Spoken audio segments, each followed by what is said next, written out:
Domenica tutti a Badoere, la trasferta più lunga per i giallorossi del Bassano 1903 che, oltre a conquistare punti utili per la classifica, dovranno tornare a fare rivedere in campo quella grinta, quel gioco e quella convinzione che sono un obbligo per una squadra che non si vuole solo accontentare del primato, ma anche doverosamente crescere in gioco e strategia.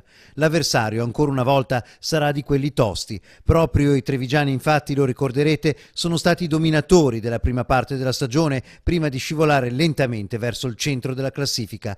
Oggi il Badoere occupa la settima posizione a quota 37 punti, 14 in meno dei bassanesi che all'andata riuscirono a spuntarla per 2-0. Una partita tosta, come sono toste tutte le 7-8 partite che ci mancano da adesso fino al campionato.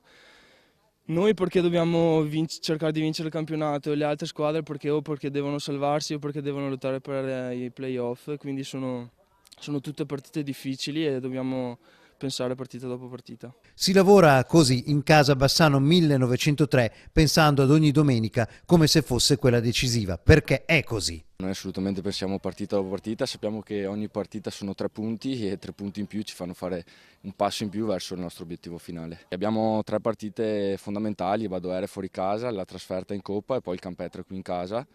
E sappiamo che dobbiamo dare il massimo ogni partita cercando di portare 3 punti a casa ogni partita.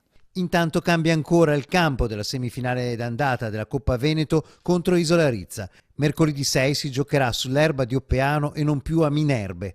Cambia dunque il terreno di gioco, non certo l'obiettivo, incamerare una vittoria per fare un passo avanti verso la finalissima.